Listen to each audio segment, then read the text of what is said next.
Yuk, mari kita menghitung cost accounting untuk membuat Indonesia menjadi negara superpower di tahun 2045 yang harus kita kerjakan saat ini. Sekali lagi, sekarang kita namakan Vision 2045 Indonesia Emas. Indonesia akan menjadi food country karena akan mengendalikan 50% pangan dunia. Beras akan kita tingkatkan 20 kali hasil produksinya. Pabrik pupuk akan ditingkatkan 20 kali hasil produksinya. Juga semua panganan tanaman lainnya. Storage pergudangan, cold storage dibangun di mana-mana termasuk untuk perikanan dan hasil-hasil laut lainnya. Di setiap provinsi ada. Wilayah Sumatera, Sulawesi, Papua akan jadi lumbung pangan dunia. Kemudian kekuatan mineral bahan baku diproduksi sumber daya alamnya tersebut namun bukan untuk dijual seperti sekarang lakukan yang hanya jadi komoditas kalau sekarang. Namun semua diproduksi untuk jadi underlying printing money rupiah. Bahkan nanti rupiah bisa menjadi uang yang akan dipinjamkan negara berkembang lainnya seperti ke Afrika, Asia Selatan, dan lain sebagainya. Beda strategi peminjaman uang ke negara ketiga dengan strategi obor dan IMF. Kita tidak memberikan mereka bunga. Kita bukan negara yang memberikan debt trap dengan bunga seperti obor dan IMF, tapi memberikan finish produk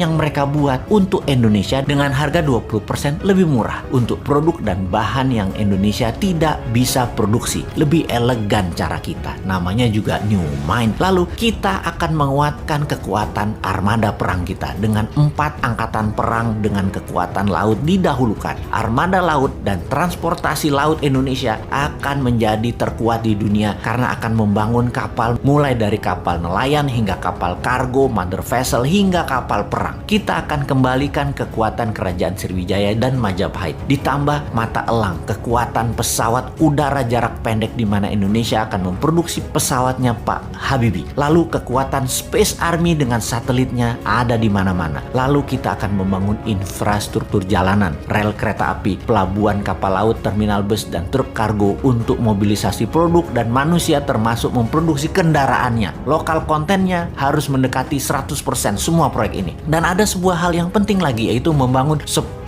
juta unit rumah yang semuanya nanti dicicil tanpa bunga kepada setiap peminat atau penghuninya. Dengan adanya 5G bahkan 6G, maka gerakan urbanisasi desa ke kota tidak diperlukan lagi. Orang malah banyak tinggal di desa, tinggal di daerah karena semua sarana terkoneksi dengan biaya telekomunikasi gratis. Untuk kesehatan bagaimana? Selain membangun sistem kesehatan yang masif seperti rumah sakit, puskesmas, posyandu yang gratis, maka menyiapkan sarana sehat menjadi wajib. Bukan hanya penyembuhan, imunitas ditinggikan warganya dengan vitamin, dengan juga dibangun banyak sarana olahraga publik. Taman kota dibangun kompetisi hampir di semua cabang olahraga modern sampai tradisional. Di semua wilayah di setiap minggu ada kompetisi, juga ada pameran kebudayaan. Setiap minggu kegiatan keluarga akan penuh dengan kegiatan yang sehat dan kompetisi olahraga serta budaya yang semarak di mana-mana karena semua sarana gratis dan banyak. Untuk itu semua Indonesia memerlukan energi dan energi listrik yang terbaik di Indonesia adalah energi bertenaga thorium, tenaga matahari, dan tenaga angin. Di mana listrik awal ini bisa menjadi sarana mencharge baterai untuk setiap kendaraan di Indonesia. Mobil listrik, motor listrik, bis listrik, truk listrik, kapal laut listrik, dan lain sebagainya.